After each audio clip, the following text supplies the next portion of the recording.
Since Uhuru Kenyatta has received 6,173,433, he has received more than 50.07%.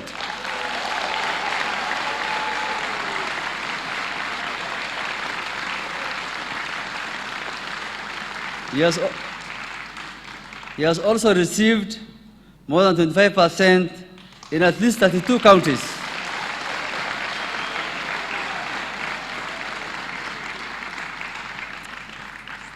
I therefore declare Uhuru Kenyatta the duly elected President of the Republic of Kenya.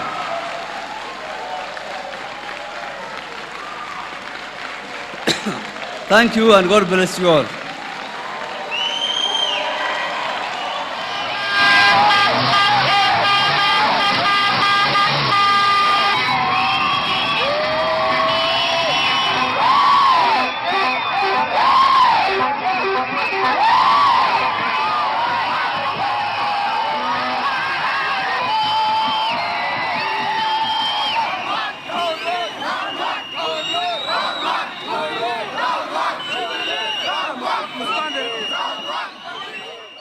It was a victory that many had not expected, given how closely fought the election had been.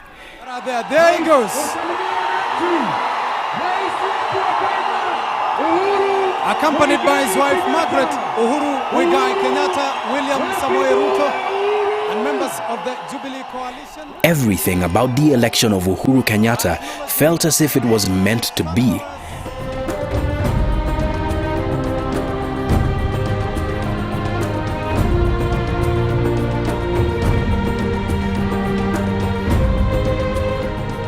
A KTN news promo captured the rose-tinted journey of the son of the first president of the country to power.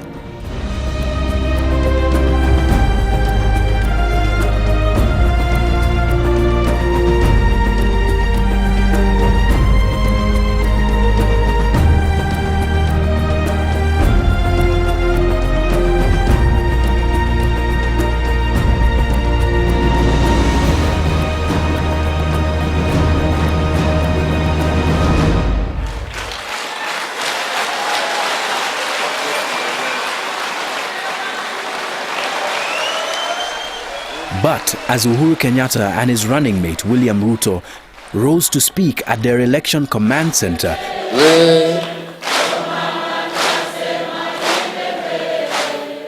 after the announcement of the result, TV news editors were literally split on what news event to cover in its totality. The first address of Kenya's first president-elect under a new constitution, or one held far away from the spotlight of victory, and several other members elect by a man who now had vied for the presidency thrice and failed thrice, Raila Odinga. The title of his speech, Democracy on Trial. Kenyan members of the media, we again stand at a very pivotal moment in our history. There had been a massive public investment in the IEBC to ensure that this first post-2007 election would firmly entrench democracy and the rule of law.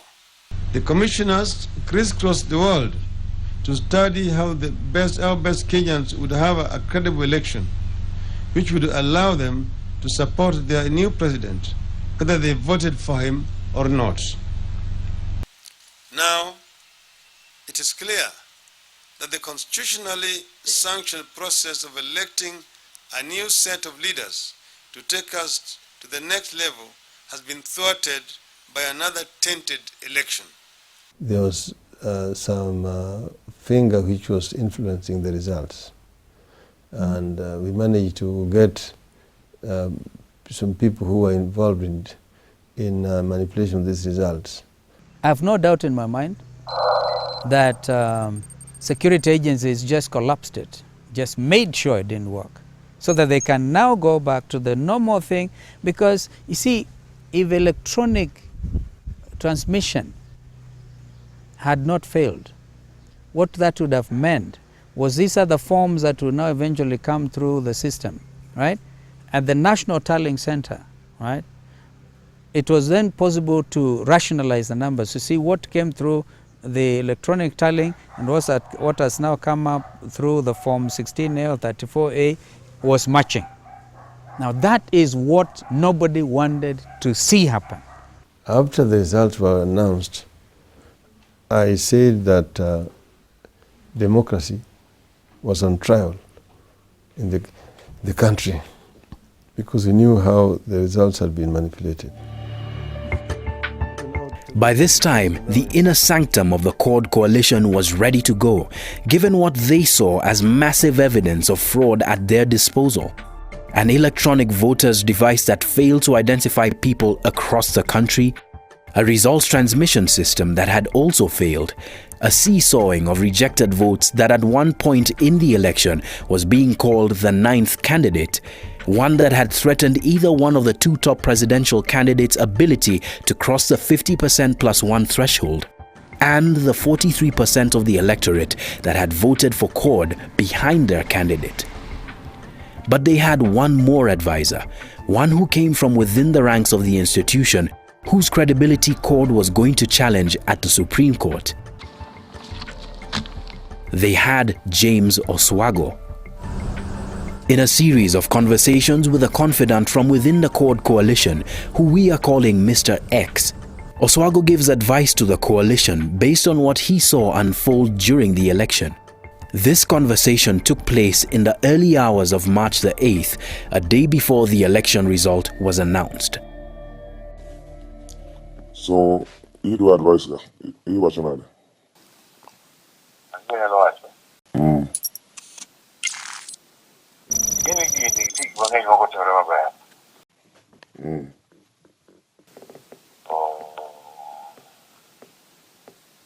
In Africa, in Senegal, the company in Senegal, Sierra Leone, no the year of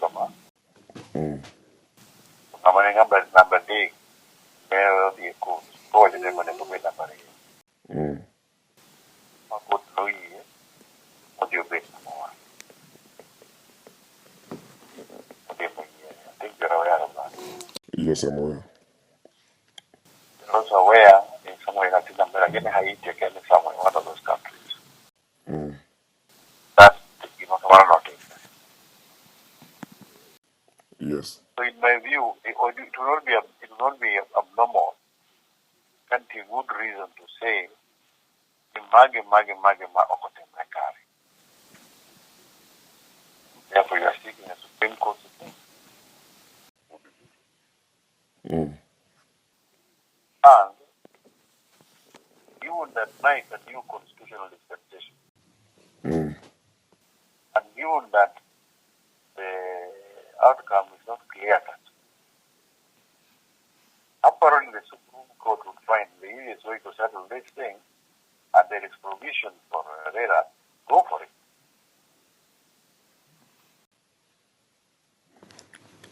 So, in summary, you actually there is a problem, and problem surely that may declare somebody a winner, so that the only thing for us is to go to Supreme Court. No, I'm saying there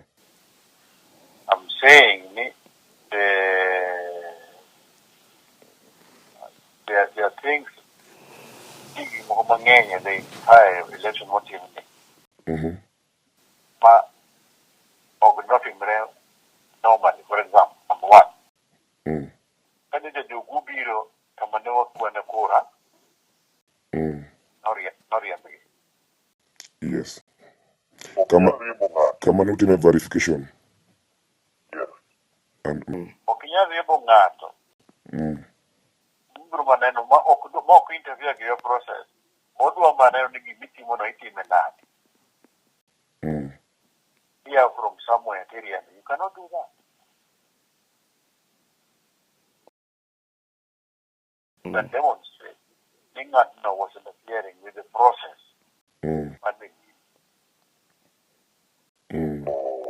That was not the case. Unless you look at on how to expedite the entire proceeding. So, number one.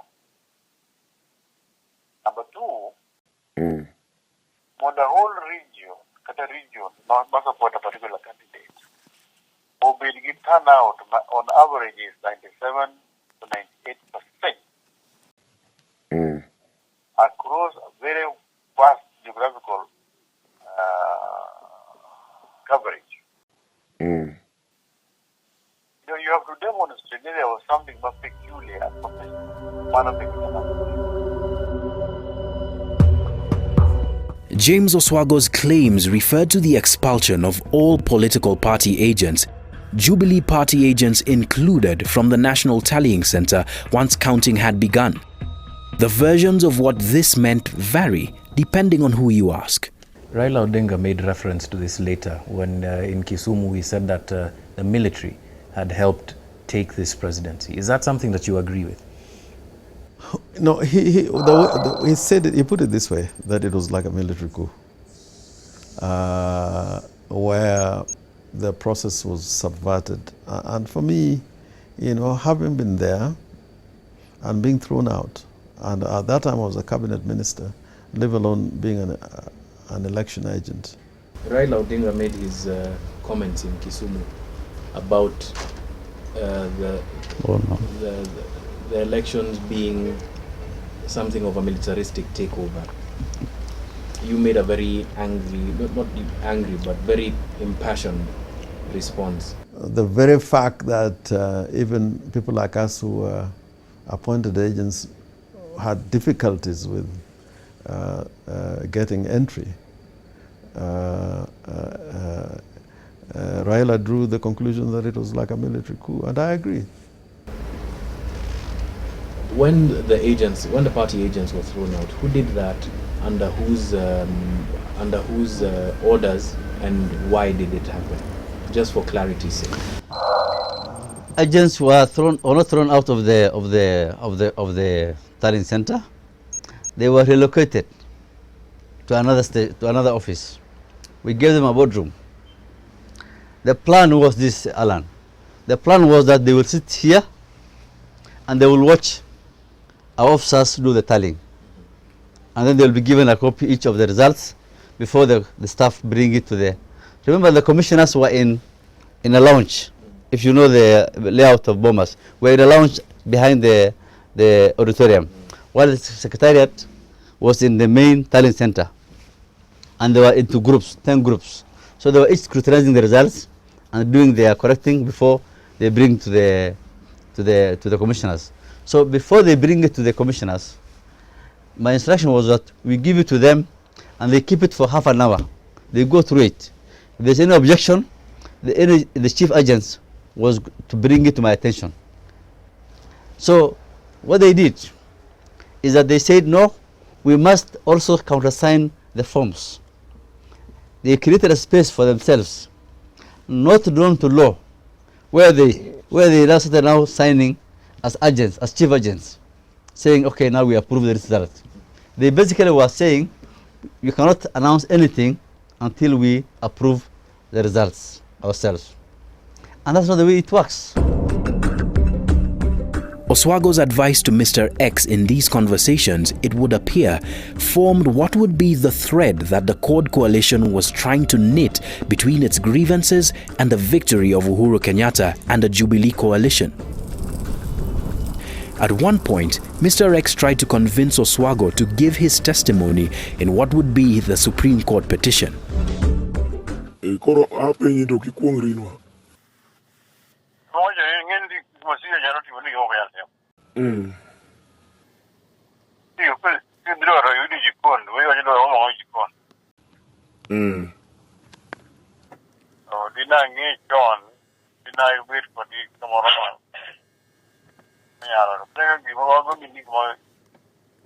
Can access it, so you don't need it. Don't keep it. For me, what you mean, what I do, see you make yellow make up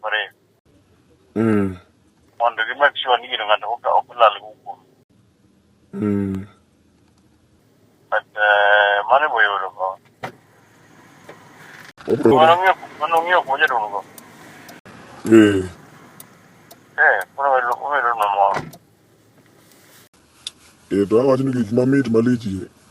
Kori wacho ga wacho ok gine ikuongri nwati keto koki koro ber. No. I can't. How can I do that? Akaida yako ina kadaga moroma ina mag birth wari ma birth Zambia. Kada South Africa, Pen Africa, pin Cape Town. Waranguri mana kata gini moro klore moko yo Shelly Point, pin Pen Africa, pin Cape Point. That group on the Goro. You know, you're guilty. Okay, kungri. No. By the way, we can compel somebody to be watching tomorrow. Oh. Yeah, I'm going to be you can be compelled. Tell local report Guinea. Namunga Guinea and I think it's the other one.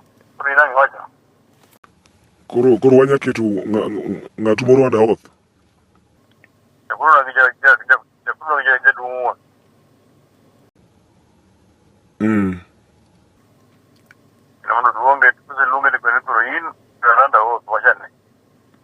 Oh, Jaduma chairman. Do watch Gika. Gishmengizaga.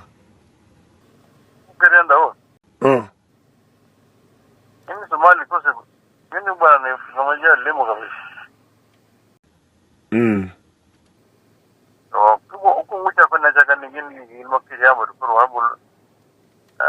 Ongea the country zo muri hapo. Ongea yango. Ongea consequence magiri ambe ko.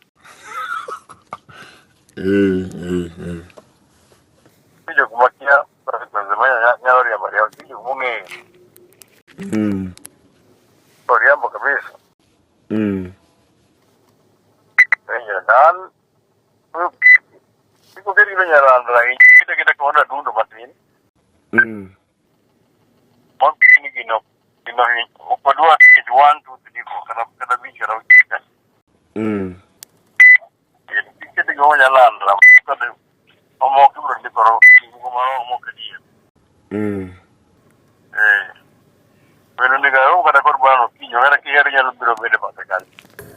Raila would name the IEBC. Yeah. Its chairman, Isaac Hassan, President-elect Uhuru Kenyatta, and Deputy President-elect William Ruto as respondents to the petition. Looking at the grounds upon which the CORD petition was filed, it would appear that CORD put its faith in the advice given to them by Oswago. This is a copy of the petition filed before the Supreme Court.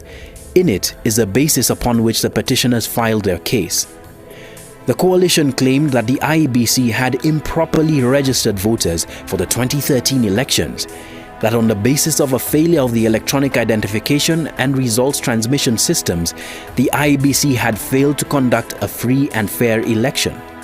CORD also claimed that the IEBC failed to conduct a verifiable election. On that basis, the 50% plus one vote constitutional threshold was not crossed, in their view, by Uhuru Kenyatta. You see, we must address ourselves. I told him, we must address ourselves to the one thing. What are the grounds for the petition? Jasper Mbioki, TNA's legal affairs advisor, took us through the motions of his reactions once he saw the substance of the CORD petition. I think if they had hired some of us, it could have been winnable. Yeah. Why do you say that? Because of basics. Any good lawyer will tell you, do not present a case that will actually even raise reputational. Your reputational will put into question your reputation. So my advice could have been, don't file, and in that way we could have won as CORD then. Yeah, because honestly, looking at that petition, there was nothing in it. There was no petition. But it wouldn't just be Raila Odinga's petition that would be heard at the Supreme Court. The Africa Center for Open Governance petition to the Supreme Court was far more particular. It was based on their assessment that the voters register, or the Green Book, had so many inconsistencies that verifying results from polling stations in very many instances became nearly impossible. But the problem with the Green Book, well, there were several problems with the Green Book. One is that the public didn't know about it until the court case. Everybody had been told that it would be an electronic register, compiled through the BVR kits, etc., and that your name and your information would be stored on a server, and that's the principal legal verifiable register. So when the Green Book came up, it was sort of like, where did this come from? Nobody knew about it. And then when more and more details started coming out, then we saw it was a problem. It's not a problem in and of itself. It is a problem because of the way that it was compiled.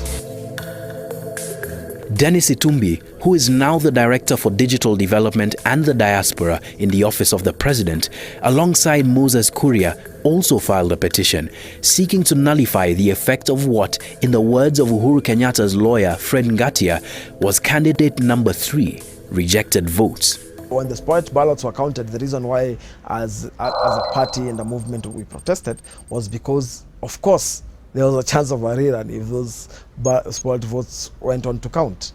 In fact, I would tell you, if the event that did not pass 50+1 would have moved to court on the issue of rejected votes. If I put a presidential ballot paper into the women reps ballot box, does that presidential ballot paper then count as a spoiled vote? And what is the impact overall if that happened in each of the polling stations more than 10 times? To then mean a large chunk of the voters and votes would have been lost. If I put tissue paper into the county rep box, does that count as a spoiled vote? If I put an unmarked paper on the presidential ballot box, does that count as a spoiled vote? So those are the questions we put before the Supreme Court. On a layman point of view, then we gave them to our lawyers and they interpreted it and did it. The Supreme Court petition promised to be a landmark case, the first time that a presidential election petition would be heard. For a fortnight, the country watched, waited, and debated as some of Kenya's most prominent lawyers argued the facts and the law. One outstanding order was issued during the petition, one that in the face of things could have been a major factor in the case. We decided that we'll have these forms F34 and 36. F34s, as you know, are the constituency votes. F36 is, no, F34 is the polling. You know, F36 is the constituency where you aggregate the votes. And we thought, well, for the first time, all of us thought that if we could do the F34s and F36, right? It will give us a pattern of what happened, and it will give us a global view of whether the election,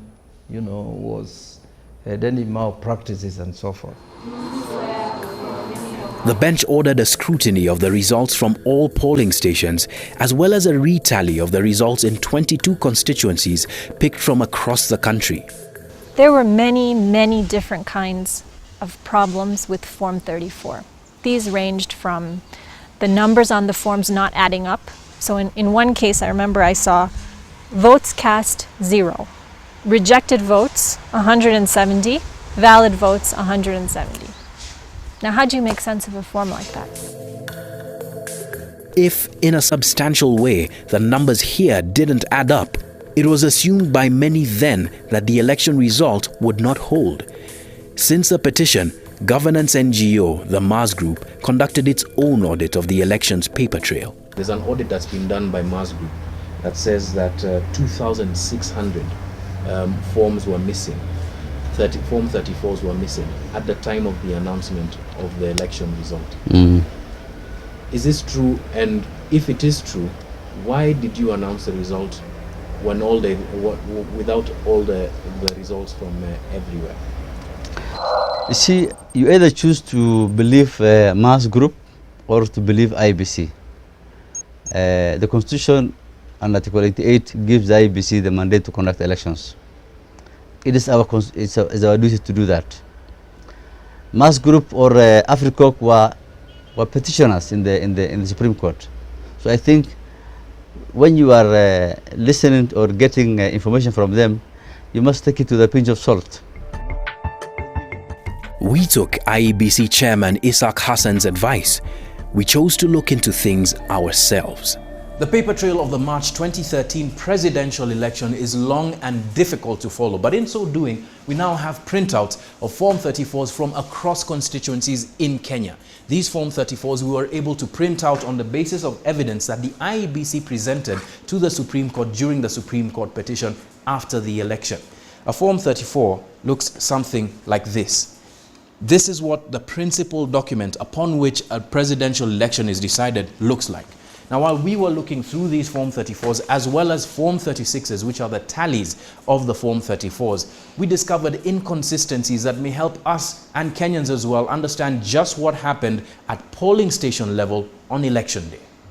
We selected sample constituencies from across the country to help us understand a number of things. Whether there were Forms 34 that were missing, whether the tallied results of President Uhuru Kenyatta and Raila Odinga from Forms 34, when added up, corresponded with what was found in the Form 36 edition of results from the constituencies, and whether these forms themselves had any noticeable irregularities. This is what we found. To assess missing Forms 34, we picked Turkana North constituency, Turkana Central, Igembe North, Tigania East, Tigania West, Aldai, Kapenguria, Embakasi Central, Narok South, Laikipia West, Mvita, Ruiru and Matayos constituencies, 14 constituencies in all. In these 14 constituencies, we found 76 missing Forms 34 in total. From Loarengak Primary School, a polling station in Turkana North constituency, Turkana County, the form from Stream 2 is missing. The worst example we came across was in Laikipia West constituency, where we found that 30 Forms 34 were missing in total. An anomaly we found was that many of the results from these missing forms were tabulated in the constituency tally of results, Form 36. But out of the 76 Forms 34, we also found that there were 15 instances where the Forms 34s were missing and their corresponding tallied results in Form 36 were missing as well. An interesting example of this comes from Matayos constituency in Busia County. The name of the polling station was St. Mary's Nursery.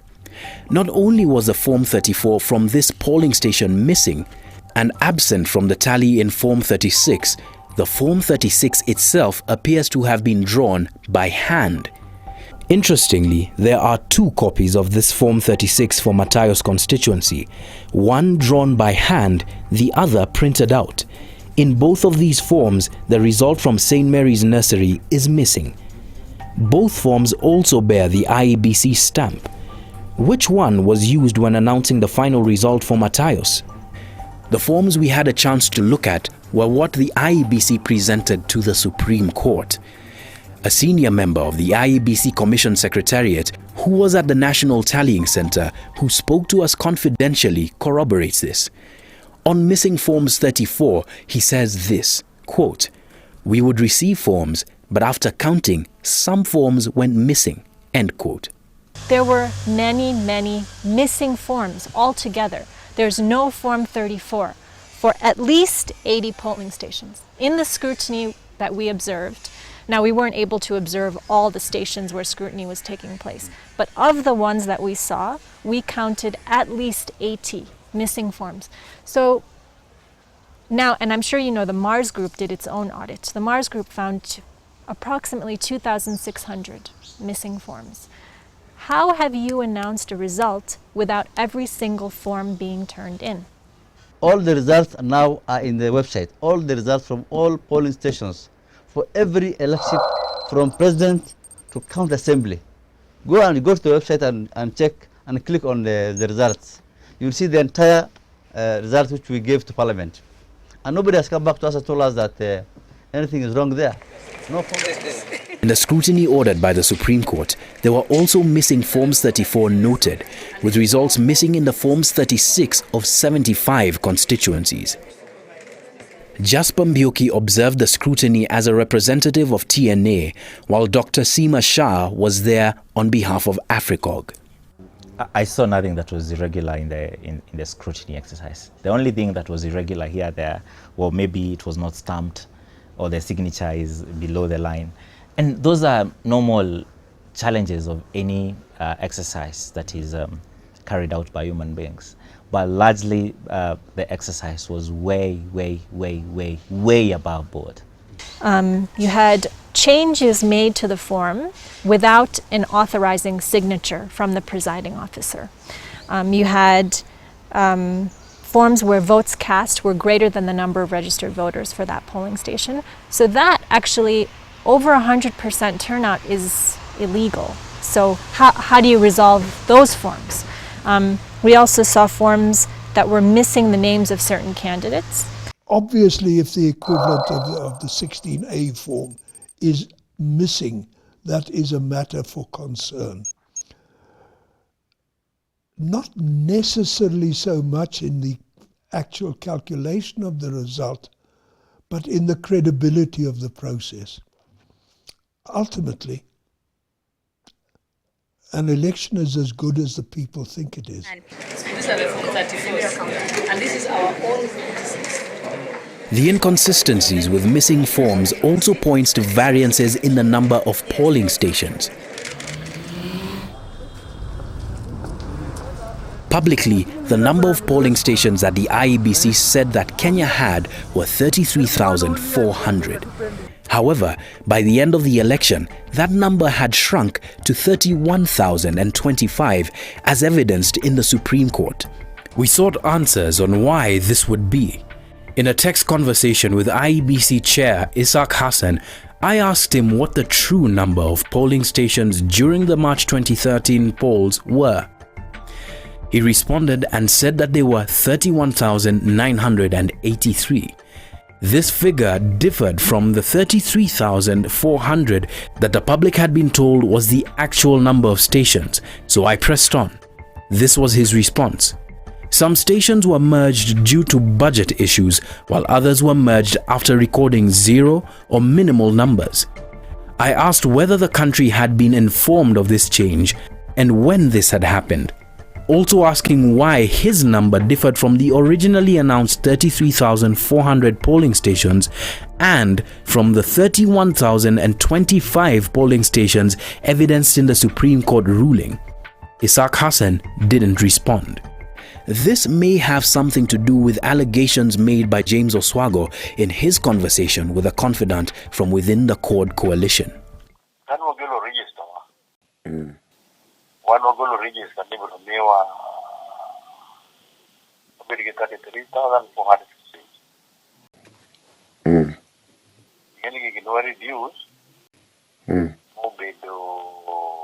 32,000 something.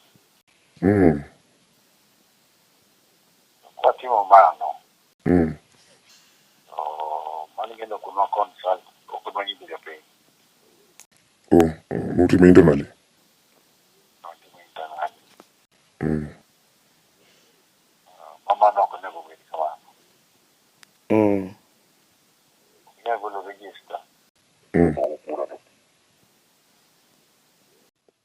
Okay, you're going to register to?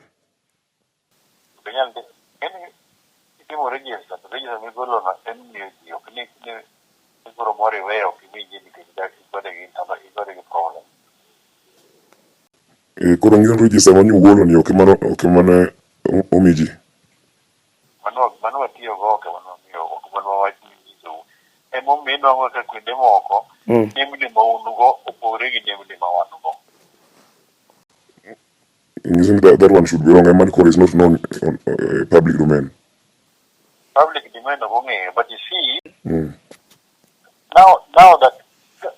that can you give me the benefit of hindsight? Yes. Ano ni mama na tugiba bwana ma Jalwenja, mapofimbuja. Jalwenja exploit. Jalwenja pomboaji.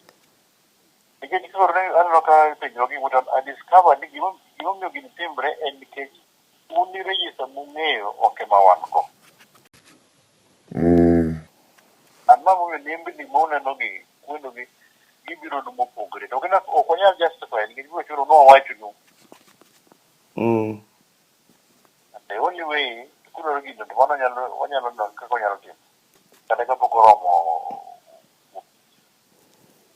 taki inya konyo kode mano koro mo koro ko walo sesimo okay mondo wayud the register mutiyo goni yeah oh.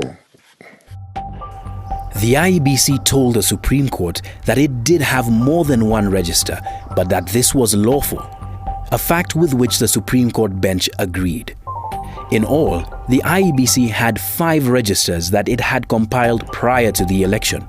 Which one was in use when vote counting and tallying got underway? A variance with the register would also affect many things, from the number of voters registered to how, after counting and tallying, voter turnout would be measured. And in a close election, it could affect one more key factor: how many votes each candidate garnered. We took a sample of 8 constituencies spread across the country to check how many votes the top 2 candidates each garnered by counting and tabulating how many votes each candidate got from the results announced at the polling station Form 34s. These were Changamwe, Sigoet-Soin, Lafey, Thika Town, Alego Usonga, Gatondo South, Luanda and Kitui South. This we did by replicating what the IEBC said it did when collating the final results from each constituency. In Thika Town, our tally from all the Form 34s showed that Uhuru Kenyatta garnered 54,331 votes, while Raila Odinga garnered 11,207 votes.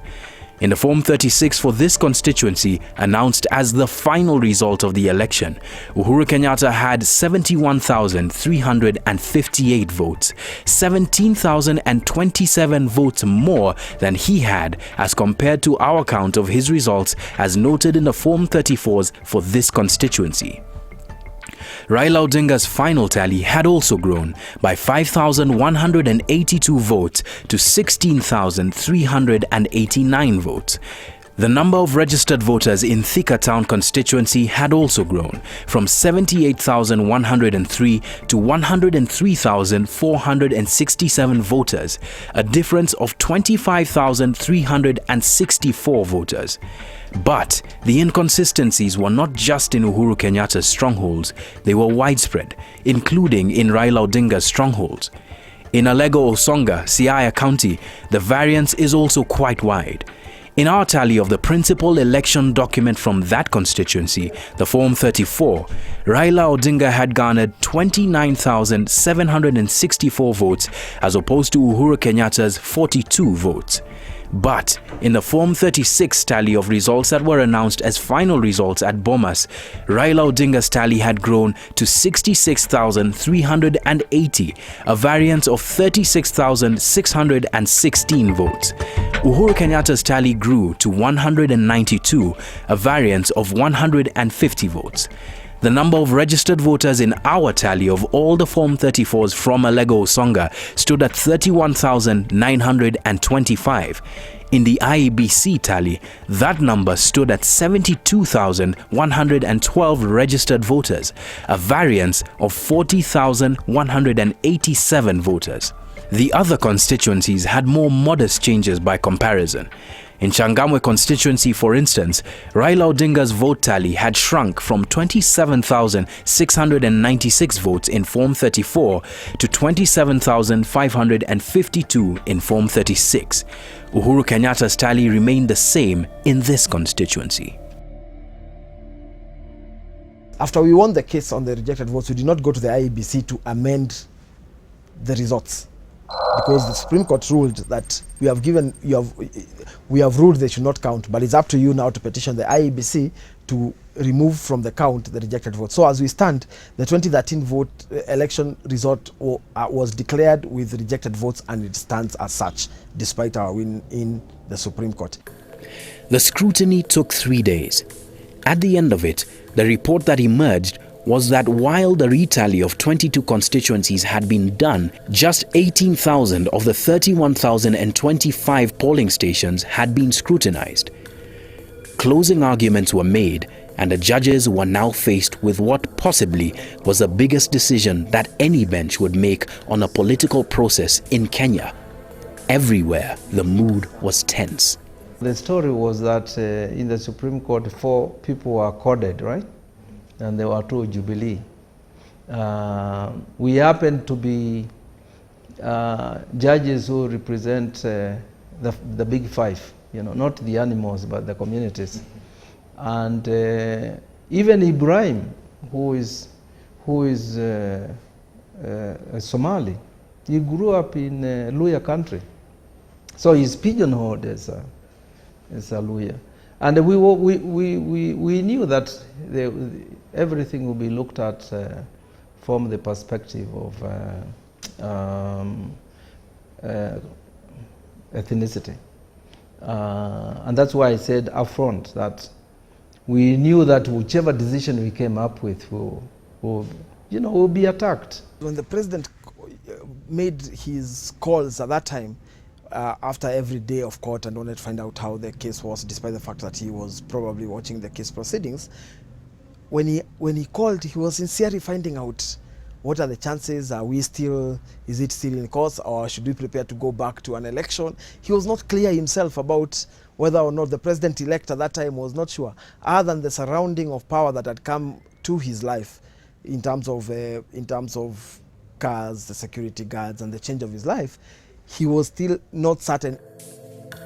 Even the Kenyan flags seemed to flutter with uncertainty.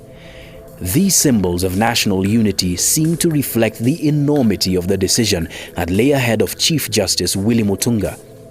Much like the challenge to the 50% plus 1 threshold, the bench also had a challenge with its own threshold.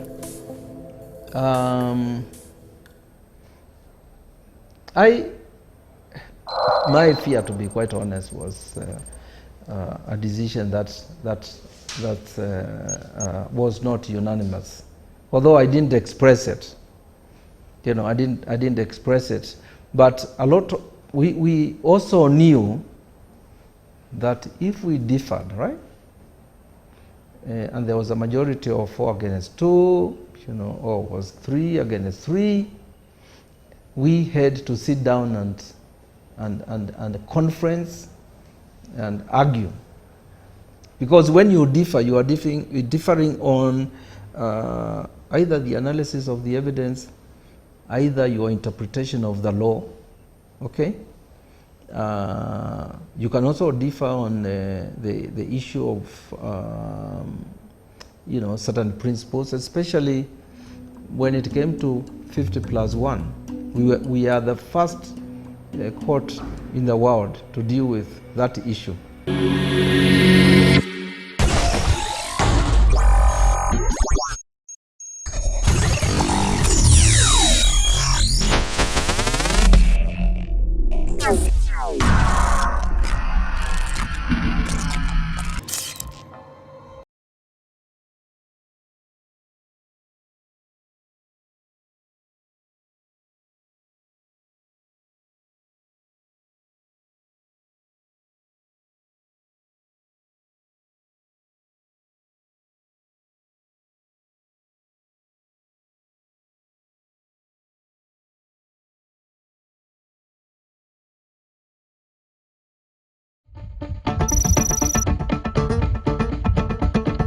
March the 30th, 2013. A light drizzle in the capital would do nothing to cool the anxiety that gripped the country. The 6-judge bench that was supposed to deliver its decision in the morning would do so starting at 5 p.m. In fact, an hour to the final pronouncement by the judges, I remember we had a phone conversation, and I remember that phone was made by Jomo Gishaga, who is his private secretary. And by the way, Jomo Gishaga played a very key role because he was now the patron of Team Uhuru. So But when Jomo called, he was basically asking, so from your own assessment, what do you think? Do you think you're winning or what? When they rose and sat down, you could almost hear the shuffling of chairs from the furthest part of the country. No one wanted to miss a beat. It fell to Justice Mutunga to read the verdict. I've found out that in conferencing, people do change positions once you convince them of an argument, even if it's not a political case. You basically say you are misinterpreting the law. The law doesn't say that. This case you are quoting doesn't support you, all right? And you talk about it, and you come to a consensus. If you don't come to a consensus, you differ, and people write dissenting opinions. It is the decision of the court that the third and fourth respondents were validly elected.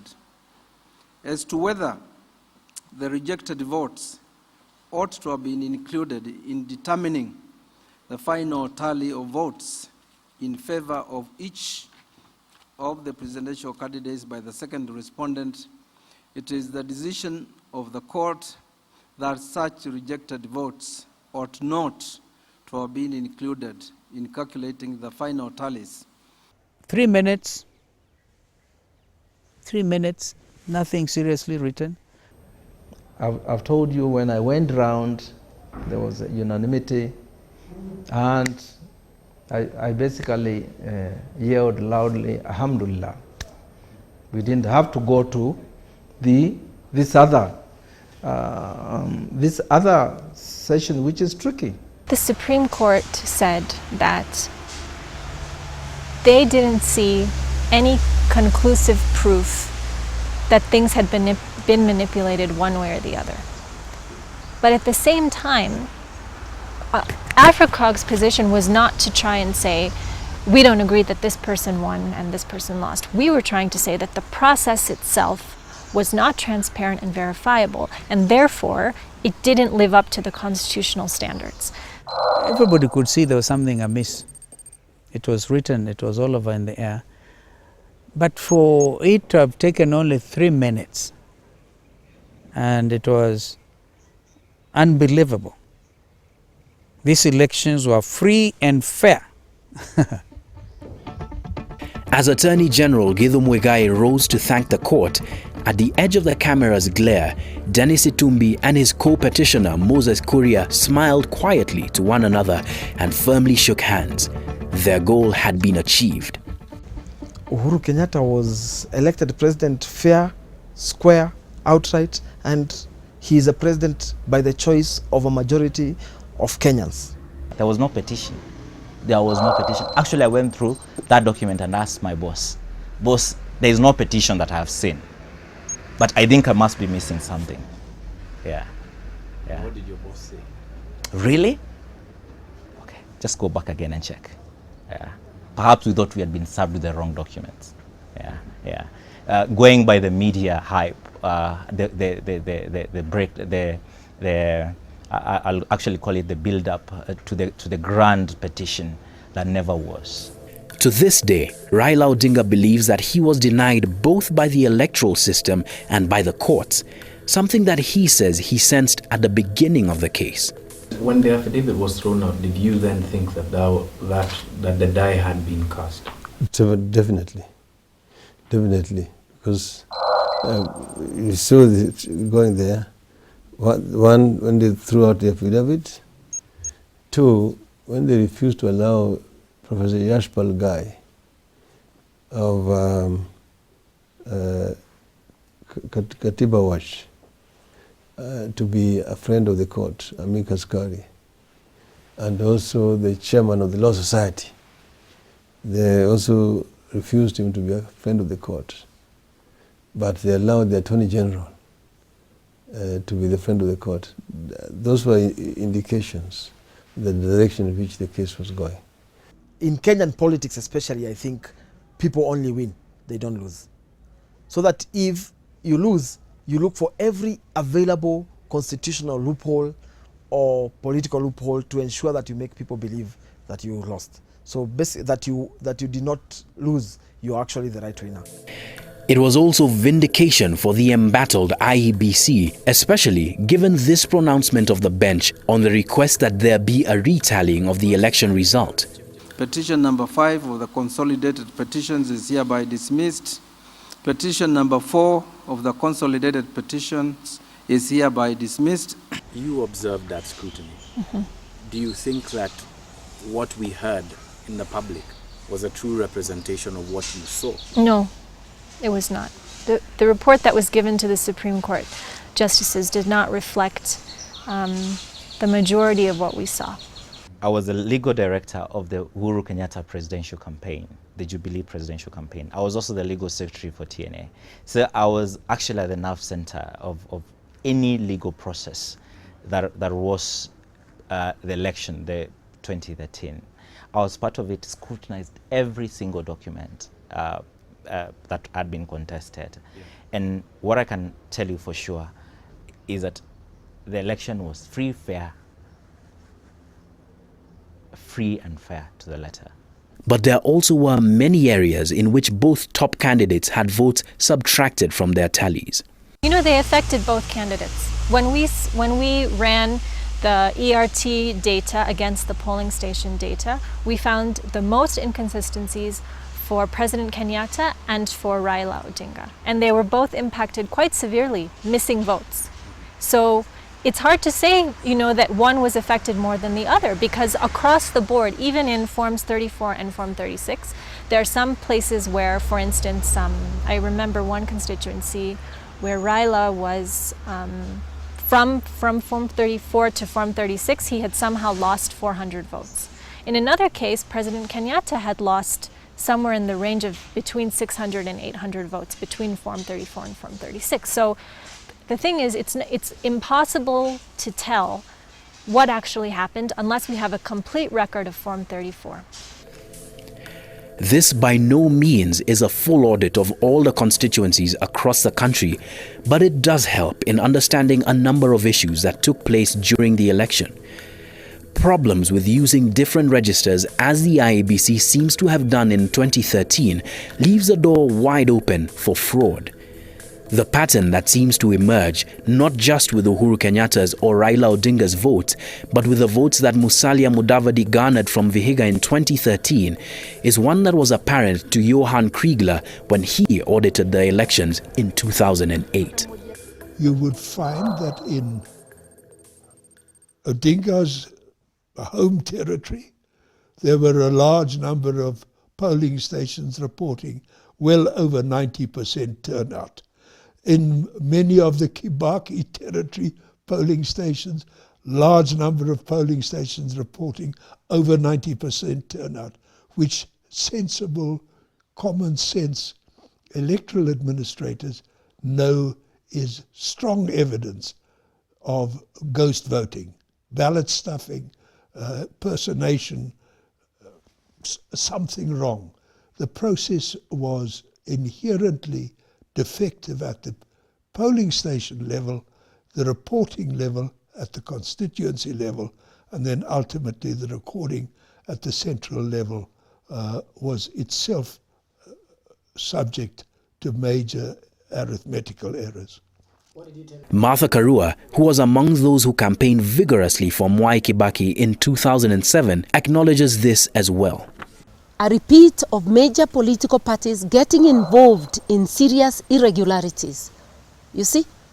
Because from the Kriegler report and also from people's admissions of 2007, because as the term came to a close, people would talk openly, it is quite clear that elements in both ODM and PNU participated in exaggerating the ballots in their areas. It was not in every place. I, for one, mine were counted just the normal way, and I thought everybody counted theirs the normal way. So there are people who knew what they had done, and both sides, there were people on both sides. And it doesn't pay. If you have participated in fouling the elections, even if you think your colleague has fouled more than you are not better than them. We put this question to Court presidential candidate Raila Odinga, this time asking about 2013. It's also been alleged that there was inflation of numbers in cord strongholds. Would you say the same thing that occurred in PNU strongholds occurred there as well? No, I mean, if somebody says it, let him produce evidence. We saw what seems to be an inflation of numbers in cord strongholds like Luanda and Alego Osonga in favor of Raila Odinga, much in the same way that areas like Sigoet Soin and Gatundu South, all Jubilee strongholds, had from our count inflation of the number of votes cast in favor of Uhuru Kenyatta. A final assessment of what really was the true count at the election is something that Chief Justice Willy Mutunga has had time to think about. Ironically, time is the one thing he and the Supreme Court bench didn't have when the case was ongoing. I would want an extension on one thing, and that is the whole issue of scrutiny, right? Because if you're going to scrutinize the papers and so forth, you really need more than 14 days. The time for scrutiny may sit on the mind of Chief Justice Willy Mutunga, but time for a Supreme Court petition is yet another area where many felt worked against the pursuit of justice. On the African continent, though, there is a model that perhaps Kenya ought to have looked to, 5 hours away on the edges of the Atlantic Ocean and the Gulf of Guinea.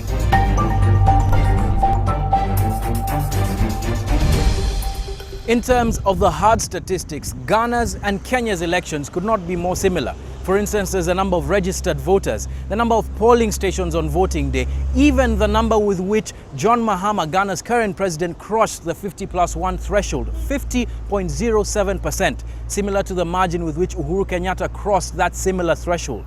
But in terms of the overarching view of the elections, there is yet one more similarity that Ghana and Kenya have, and that is the building of technology into the election.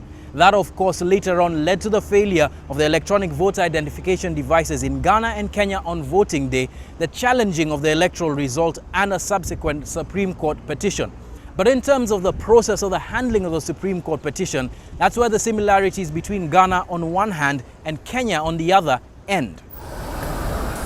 Ghana may seem like a peaceful nation now, but prior to 1992, it had undergone several military coups and suffered under the yoke of electoral violence.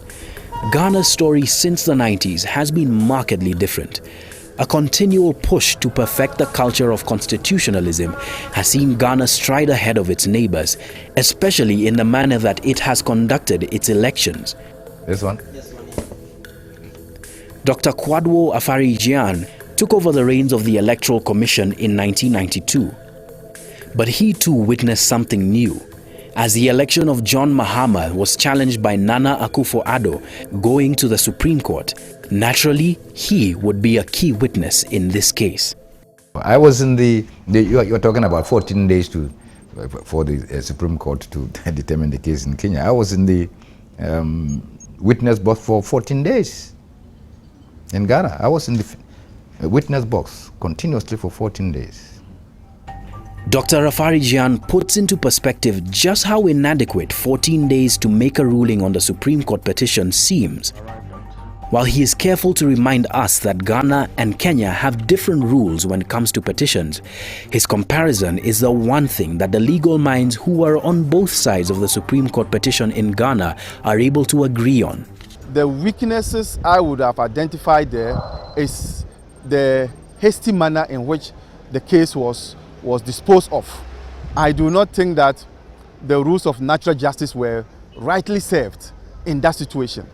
I would have expected that the judicial process there would have given the opportunity to the contending parties to be able to air their views, and for the Kenyan people to have a feel of what the petitioners are claiming, but to leave it to the judges to just determine the matter without the Kenyan citizenry going along with them and also understanding the process. In the Ghanaian situation, I will tell you that within 9 months, it helped to educate the Ghanaian people. And I can tell you, in our next election, all those loopholes, the Ghanaian citizenry will hold accountable the electoral officials. I think anytime up to 2 months should be sufficient. 1 month, 2 months should be sufficient to fully. 14 days. Do you think that's enough? 14 days is just too short. Ghana's Supreme Court petition was heard over a period of exactly 9 months. Too long in the opinion of many on both sides of the fence there, but long enough for full disclosure of what exactly the issues were in the December 2012 election. Ghana has been touted as the model for African democracy, and in living up to this, Dr. Afari-Gyan ensured that as they undertook to make their voter register electronic and have people identified electronically, they would ensure that the greatest care had been taken.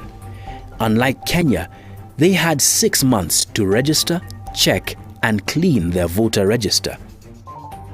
It's a miracle if you are able to do it in less than 6 months and do it well. Would you call what happened in Kenya then a miracle? Because we had 3 months to do it. Yeah, because, well, you see, you had been talking about it for a very long time. A lot of preparatory work had been done and so on. All right. Even so, it was a great achievement to have done it in 3 months. Were you then surprised by the news that was coming out of Kenya on March the 4th about the failure of the biometric voter register of the electronic voter identification devices results transmission system?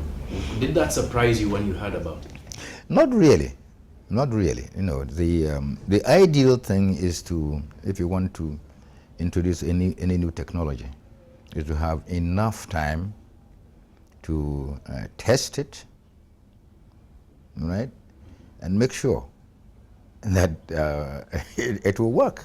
The variations in the voter register in Kenya, we have established, led to deep confusion about what the actual number of registered voters was, down to what voter turnout was. That there were missing Forms 34 in Kenya's close election was something that Afari-Gyan could barely contemplate. Missing? Yes. Oh my God. I don't see how you can call the election when you don't have all the votes. No. Ghana also did make mistakes in its own election, and the Supreme Court did vote to uphold the election of John Mahama, but in doing so, the decision of the Supreme Court was one that perhaps showed the quality of the evidence tabled by the opposition. The judges voted 5 against 4 for the upholding of John Mahama's election as Ghana's president. The petitioners might not have achieved their ultimate, but they have succeeded in bringing out some of the weaknesses in our electoral system. And for me, that is a plus to them. I certainly cannot be satisfied with the verdict. I mean, we have to accept it, but we certainly do not agree with it. In Kenya, though, much as the Supreme Court's decision has been criticized, a unanimous decision also pointed to a far less prepared petitioner and a far less focused petition. The court team attempted to prove that the failures of the EVID and the results transmission system, as well as the discrepancies between the Forms 34 and 36, had disenfranchised Raila Odinga, and they attempted to do this all within 14 days. They failed. When you look at the 14 days, the assumption is whoever wants to file a petition will file on very solid grounds. You've got to prepare for that petition. If you're talking about corruption, you must have your evidence. If you're talking about anything, by the time the election is over, the Constitution expects the potential petitioners to have everything ready. I think the Supreme Court did what they could within the 14 days. But from my view as an onlooker, I don't think the case was presented to be won, because the case did not go for 1 or 2 points. It was an omnibus complaint. Complaints about the entire system, the registration of voters, which included complaints of the BVR, complaints about the entire system, and then complaints about the about the conduct of the presidential election. I think in any case where you are given time limit, like 14 days, you've got to choose. Even if you have 1,000 grievances, you've got to choose 1, 2, 3 of the ones you can present with clarity and quickly for the judge's consideration in 2 weeks. Once you give omnibus, you set the stage for losing. A lot of your critics have said that CORD went for a much harder target to bring down rather than targeting something simpler. Do you think that is true? No, that is not fair, because, you know, one of the grounds in the petition, and I had copies of the petition here, was that in the first round of the elections, we said if the purported results were accurate the way we thought they should have been, then Uhuru Kenyatta would not have gained 50 plus 1. Our numbers indicated that they were well below, you know, the 50% mark. And the Supreme Court agreed at some point that, you know, we should scrutinize results from, I think, about 23 constituencies. CORD's alleged lack of preparation extended to other areas as well. The now well-worn phrase, tyranny of numbers, coined by political analyst Mutahi Ngunyi, referred to the massive numbers that the Jubilee coalition had mobilized to register during the IEBC's voter registration period. Almost without fail, Jubilee strongholds had registered voters of more than 80%. Jubilee also spent hundreds of millions on its election machinery, something Jasper Mbiuki looks back on with glowing pride. We had close to in excess of 100,000 agents. Yeah.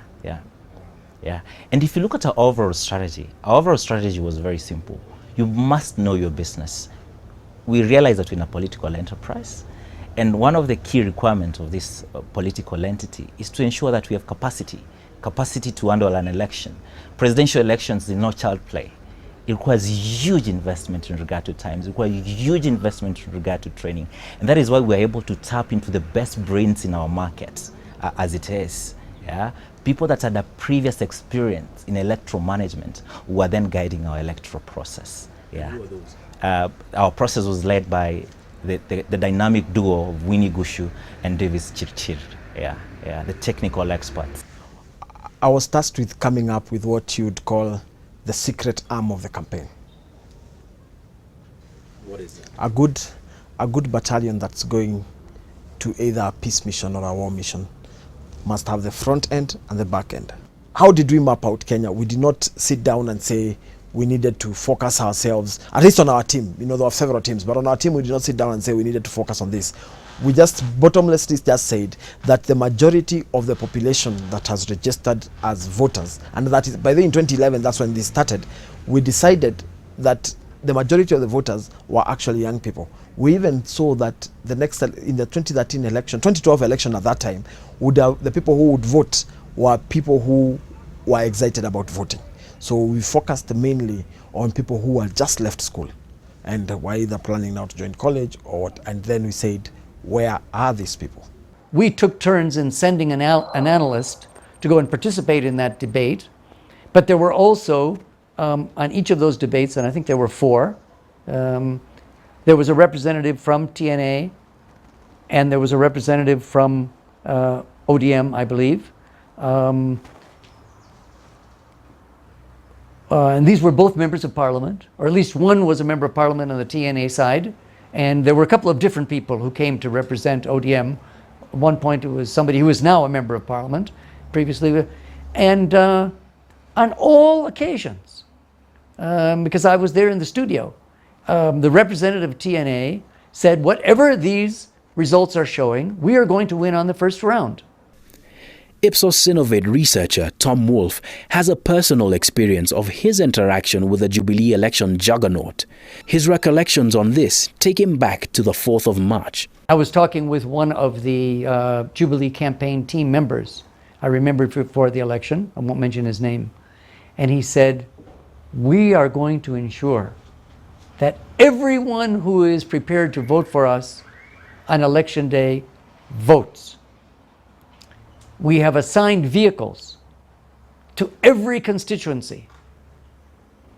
And our work really begins late morning when we go out and check and see whether we're getting that. And you could see, I mean, it was above 90%. That's what IEBC was telling us.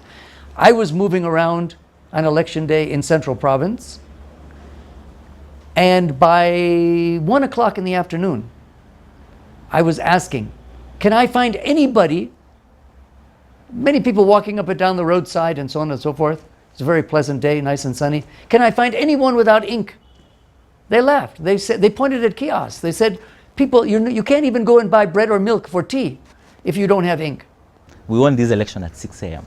By 9 a.m., the only thing I was doing myself is just checking the Assumption of Office Act and ensuring that we are able to second the right people, to the Assumption of Office team that was headed then by the head of civil service.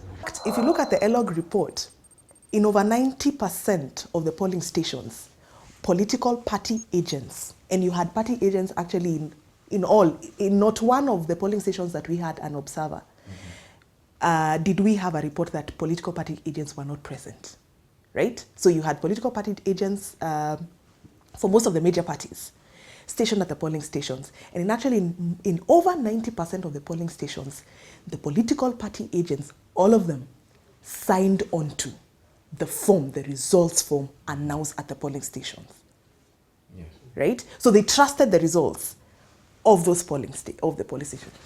And I mean, which for us was was it, well, if political parties have a pen in their signatures and they have signed, then one can trust. And that, of course, triangulated with other election day processes and how they went, not, one can say that it was an irregular electoral process in terms of what was happening within the polling stations. Political party agents have appended signatures in more than 90% of polling stations. Then one can trust the results that were announced at the polling station.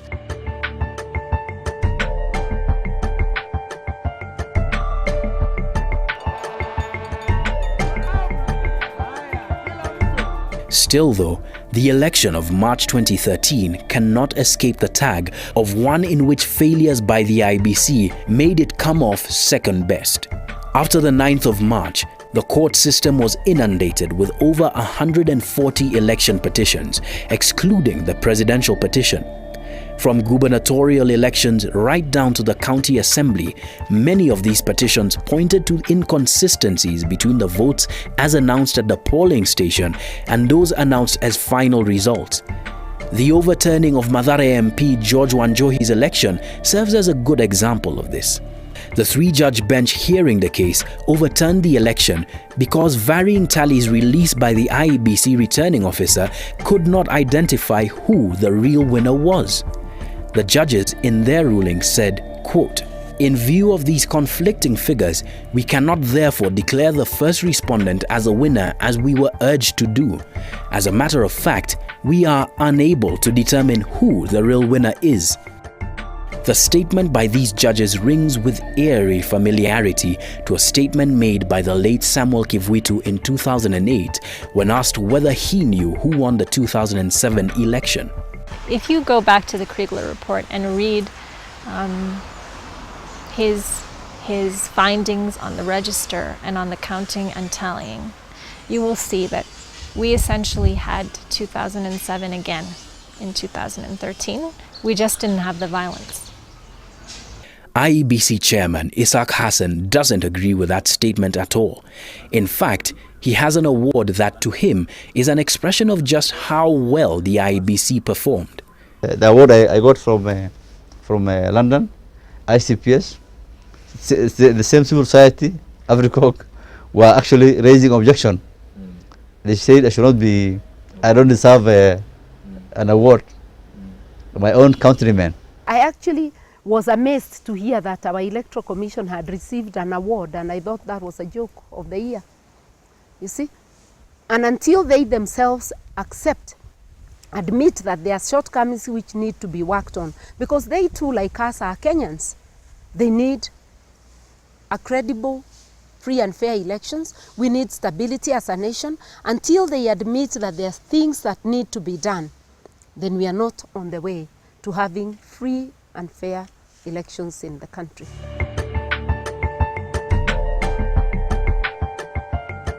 It has been 1 year since Kenya's historic election. Traffic moves just the same as it did in 2013. Life has returned to normal, and election talk has been put off for another 4 years. So, why talk about the mistakes of the past election now? Because for Kenya to do better, it has to learn from its mistakes, whether they have political implications or not. One error that we have found was in the IEBC's seeming reluctance to own up to any errors it may have made, whether they came late in the day or not. It is absolutely inevitable that there will be mistakes. You cannot have 33,400 little part-time agencies all functioning correctly. Something will go wrong. You can be sure of that. The point of running an election is to ensure that you minimize the mistakes, that you find out about them as early as possible and deal with them as competently as possible. Mistakes at the polling station level, with differing numbers in registered voters, differing numbers of votes cast for various candidates, missing forms altogether, and a result that cannot be trusted or to be the IEBC's priority in resolving. Well, that is the name of the game. That is the name of the game. If you don't protect the integrity of the vote at the polling station, the whole election base falls out. The failure of the electronic voter identification devices as well as the electronic transmission system put the country in a situation where speculation and anxiety could very easily have pushed the country to the brink. Yet the failures could not just be seen by the IEBC. The media too could have seen them and questioned what turned out to be the IEBC's treading on slippery ground. As Kenyans, we have a habit of condemning people at the end of the process after they run a race instead of criticizing and helping them grow. Because IEBC, during the by-elections that started this campaign period in Kandara, in Kajiado and in Homa Bay, did a brilliant job. I think the writing is on the wall. If we don't do something about the office of the Registrar of Political Parties and the entire Electoral Commission, I would say 2017, there may be no need for elections. We can just let the executive sit in their offices and give us a list of the people they would want to come in. However, how much we don't really like the science of an election, because an election is science. It's really democracy. And democracy is such that a way the majority really have a say, and the majority have their way and the minority have a say, is that there is also life in the opposition. And I think the greatest place to be at is actually the opposition, for the following reason. If you're in the opposition, you have an opportunity to ensure you ensure that the leaders of the day are held to their promises. You lost a court case, you lost an election. Why then try and pursue this matter even further? I'm not pursuing this matter further. I mean, I really don't want to appear to be vindictive or a sour loser or anything else. I am just doing this for posterity. I believe very strongly that this country's democracy must come of age. It must reach a stage where there is free and fair elections, particularly presidential elections, so that the people's votes actually count. Yesterday or today it is Raila, tomorrow it will be somebody else, and so on and so forth. And the more these things happen, the more apathy develops in a country. So you find people people lose interest in elections. And when people lose interest in elections, something else happens. If you lose faith in the ballot, then people develop faith in the bullet. The threshold for the presidential election was 50% plus one vote, one which was challenged on the basis of a plot to rig the election. Yet, like in 2007, and as Johan Kriegler observed, it remains ever more difficult to determine the full truth about Kenya's elections.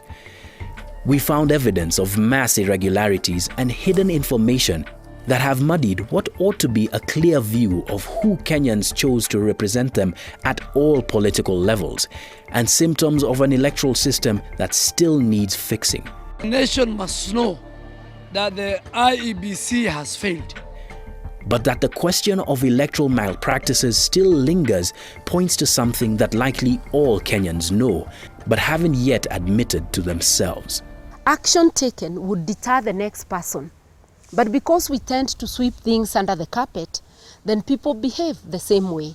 The Electoral Commission should rigorously stick by the rules. Both in terms of its own work, but also in terms of its dealings with any of the stakeholders. I can't resist preaching. I am an old man, and I've seen a great deal, and I have learnt a good deal. Ultimately, you cannot run an honest election in a dishonest environment. It is the political ethics of society that will determine ultimately the integrity of the election. If you have a culture of vote buying, if you have a culture of cutting corners, if you have a political culture of strong men buying people to support them, you must expect trouble.